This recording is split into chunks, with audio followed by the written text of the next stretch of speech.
mistake to be extrapolate the shadow and blow it up to in our imagination. Errors of modern theology.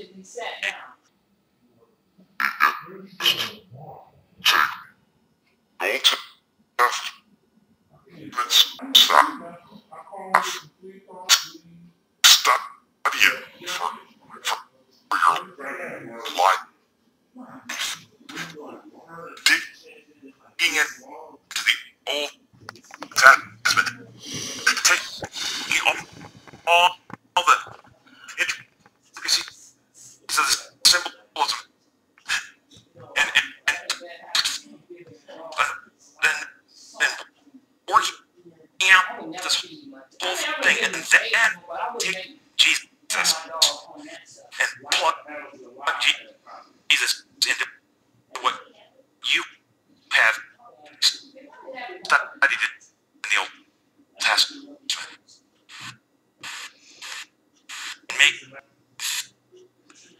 Okay.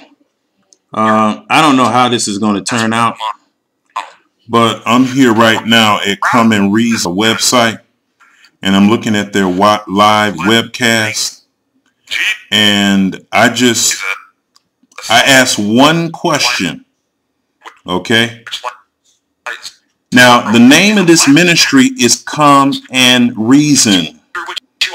Last week I came to this website, in this same chat room, they're studying the Sabbath school lesson of Seventh-day Adventists. It's just like a Sunday school lesson, but it's called Sabbath school lesson. So I asked one question, and by the way, what you're hearing is live. It's live streaming over the internet as I'm recording it. This gentleman here, Tim Jennings. Now, the name of their ministry is called Come and Reason. And their whole emphasis of their ministry, it looks like, to reveal the love of God, how it really is. And they are really against substitutionary, atonement, which means it's against the idea that the Father was angry, he was bloodthirsty. This is the way that they describe it. He was ready to kill somebody, and so Jesus said, okay, kill me. And so that's how we have punitive substitutionary atonement. That's the way they describe it as. And so, but my problem is they call their ministry Come and Reason, but on their YouTube channel, they don't allow any comments. I actually had a conversation via text with somebody, and they told me, well, that's just the name. It sounds so much like the Seventh-day Adventist Church of. They are not the same movement. So they're titling their ministry something that really is nothing. And the way that it was relayed to me, it's just the name. And so we haggled between what was a verb and what was a noun, and what the name should have meant. But the perception that name gives is like, hey, we will talk to you. Well, the person that texted me and talked with me assured me that, no, it's not about engaging. It's not about real teaching where you can ask questions. It's just the name. It's just a form. It's just a form of godliness. Just to get people to pay attention to ministry. Now, they didn't say all of that. In all honesty, they didn't say all that. But they might as well have said just that. So today, as this Sabbath school lesson is streaming right now, I asked one question.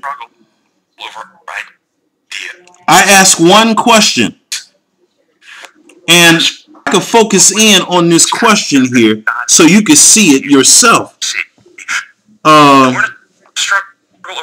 They don't want you asking questions. Matter of fact, they take the same approach that the Seventh-day Adventist church takes when you start asking hard questions, or what they say, too many questions. Now remember I only asked one question. Only one question was asked. Okay? Now watch this. The question that I asked, computer can't handle all this. So they basically were telling me, well, I'm not going to say that. I'm not going to say that because that's going to give them something to be out. And interestingly enough, there was this battle in our church. Oh yeah, the current and ancient leadership prevented people from reaching the veil. So God removed it not only for the world, but it should have said for the Jews as well. And so the person who answers the question says, keep listening. I think many of your questions will be answered.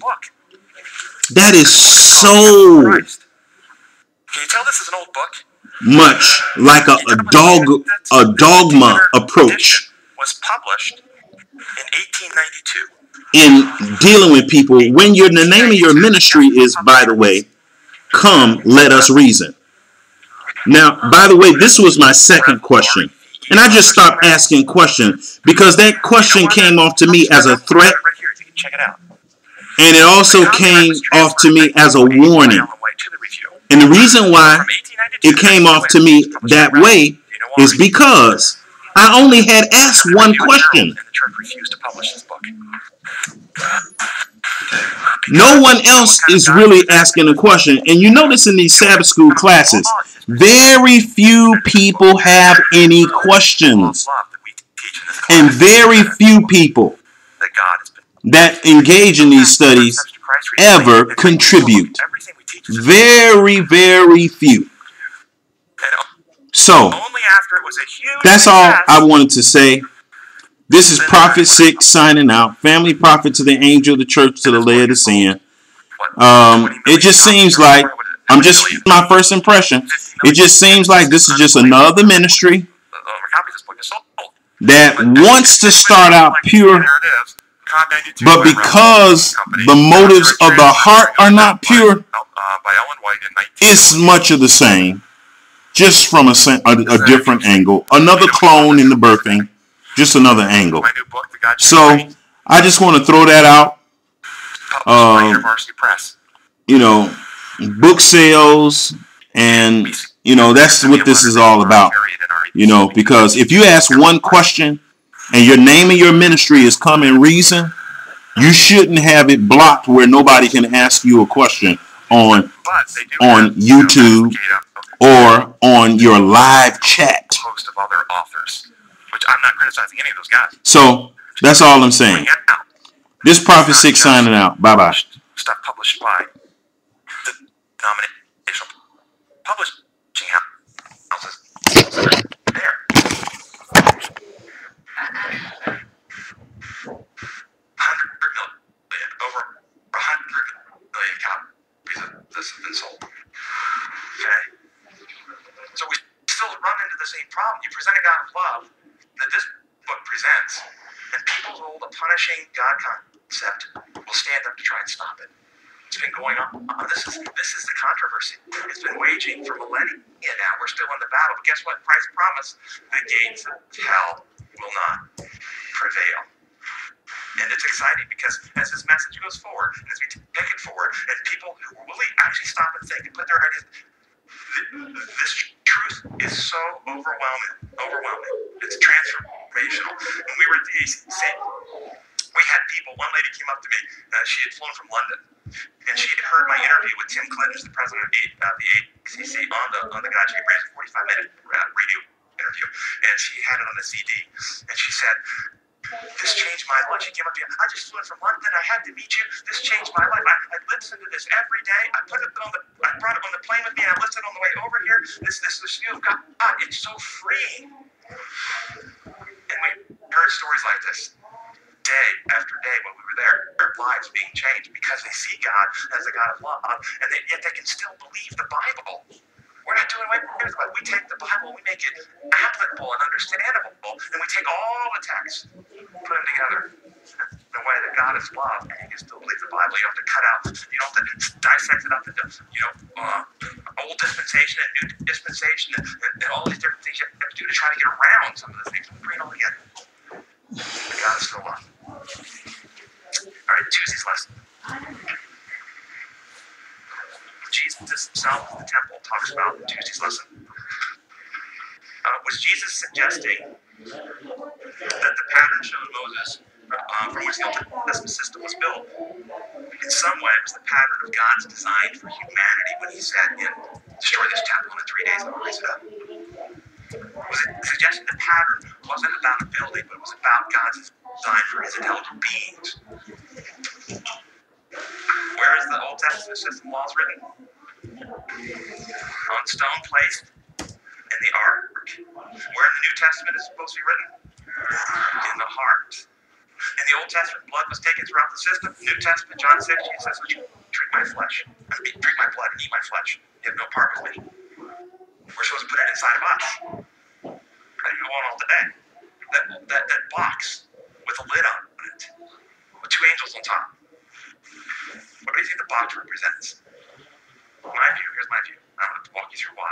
The box itself represents sinful humanity that has been renewed in Christ. The box is made out of quiche.